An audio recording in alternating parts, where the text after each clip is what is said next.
Hello बच्चों, let's read the given question. The question से हमें कॉलम वन में कुछ टर्म्स गिवन है। That is first is specific heat capacity S. B part में given है two metals having length L1, coefficient of linear expansion alpha 1 and having length L2, coefficient of expansion alpha 2 are heated uniformly. C में given है thermal stress. D part में हमें given है four wires of same material. Column two में we have been given first part as L2 minus L1, L1 minus L2 equals to constant for L1 alpha 1 equals to L2 alpha 2। Second part में हमें given है y is same, that is Young modulus is same. Third part में given है s equals to infinity for delta t equals to 0। And fourth part में हमें given है y alpha delta t। So इसके accordingly हमें matches given है, so we need to check which of the option is correct. ठीक है, so to begin with we will see everything from column one by one, और उसके accordingly हम क्या करेंगे, we will try to match it with column two.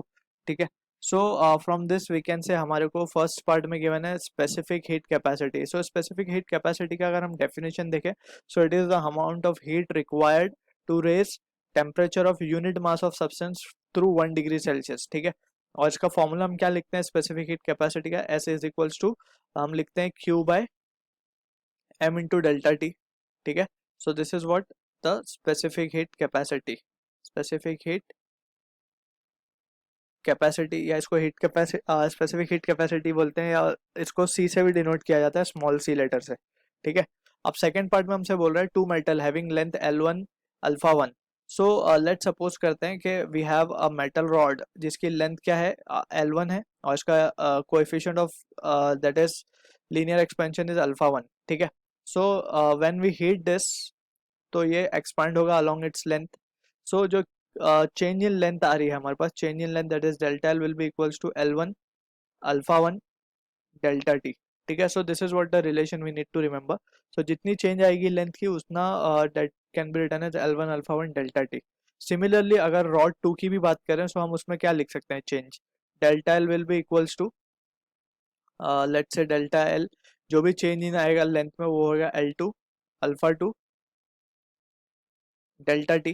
ठीक है, अगर alpha 1 L1 alpha 1 L2 alpha 2 same हो जाए, सो चेंज और उसे यूनिफॉर्मली हीट किया गया है।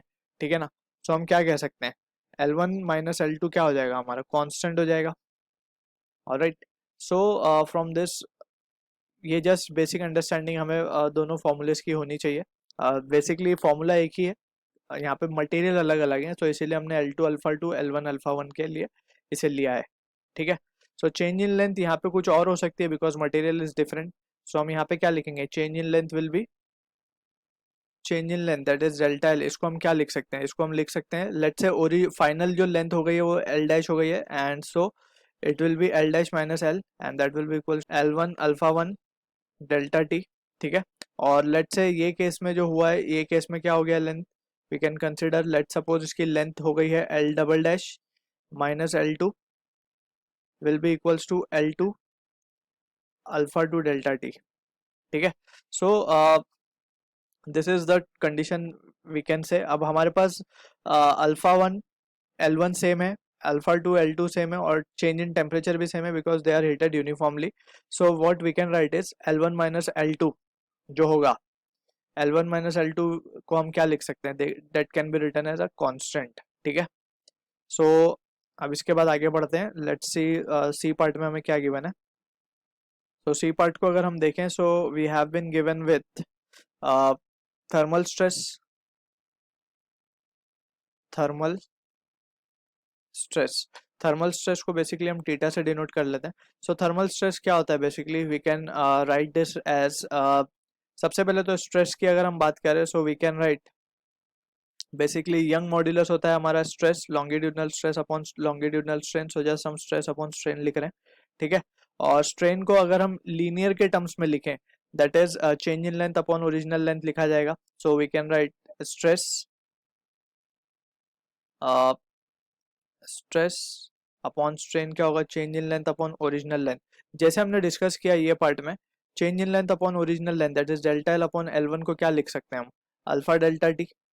ठीक है ना, सो ये क्या हो जाएगा हमारा स्ट्रेस, स्ट्रेस को हम लेट से सिग्मा से डिनोट कर लेते हैं, sigma will be equals to, ये हो जाएगा हमारे पास अल्फा डेल्टा टी।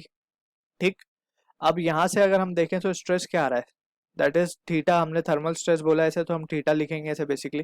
सो ये हो जाएगा theta will be equals to Y alpha delta T, ठीक है। तो ये रिलेशन थर्मल स्ट्रेस का we need to also remember. अब इसके बाद 4 wire of same material, material अगर वायर का सेम है तो उसका यंग मॉड्यूलस भी क्या होगा, सेम होगा। दैट इज वाई से रिप्रेजेंट करते हैं हम यंग मॉड्यूलस को, यंग्स मॉड्यूलस, ठीक है। सो अब हम ये डिस्कशन के बेसिस पे हम ट्राई करते हैं आंसर करने को क्वेश्चन। सो हमें गिवन है, अगर हम देखें एक पार्ट रह गया, दैट इज स्पेसिफिक हीट का भी पार्ट हो गया, चलो सारे पार्ट हो चुके हैं। So we can begin with the first part. So first part का ऑप्शन क्या होना चाहिए, स्पेसिफिक हीट कैपेसिटी।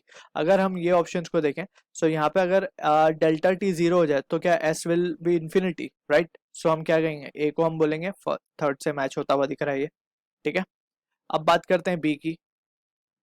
सो बी को हम क्या कह सकते हैं, टू मेटल। सो जैसे हमने डिस्कस किया यहाँ पे, so it will be matching with first, alright. अब बात करते हैं सी की। सी को हम क्या लिख सकते हैं, थर्मल स्ट्रेस जैसे हमने डिराइव किया यहाँ पे expression, it is matching with fourth. अब फाइनली डी की बात करते हैं हम। डी को हमने क्या देखा, Y is same, so second. So हम देखते हैं 3142।